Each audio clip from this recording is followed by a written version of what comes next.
Transitions are important. How you move from one thing to another matters. Easing slowly into cold water is different than cannonballing in.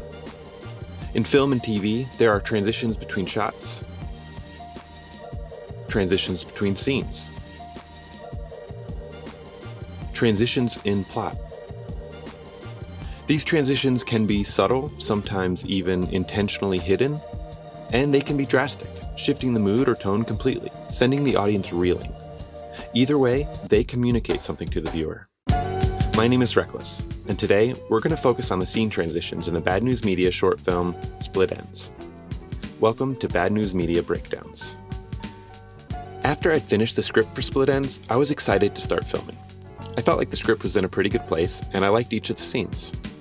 Luckily, before we filmed, I came across a great YouTube video about the transitions in Scott Pilgrim vs. the World by Nerdwriter.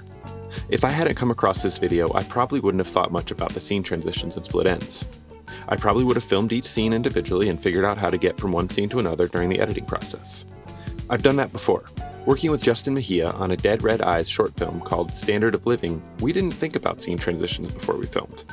All but one of the scenes take place in the same apartment over the period of a couple weeks or so in movie time. And during editing, we realized the scenes kind of just bled together. It wasn't working very well. Luckily, we came up with a good solution that actually helped propel the action of the story better and let some of the jokes land at the end of each scene. I got lucky on that one. So, back to Split Ends. I showed the Nerdwriter video to the rest of Bad News Media, and we started working on ideas for the transitions in Split Ends.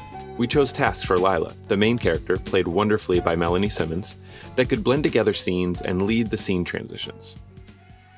A vacuum becomes water running.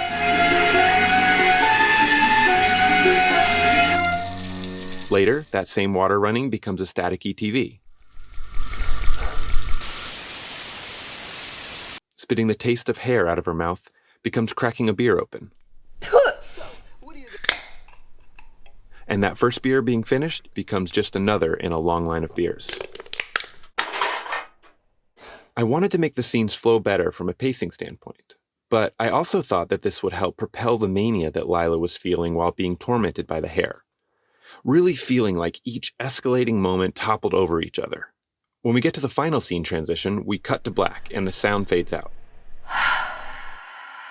The final scene comes in harshly with a strong soundtrack.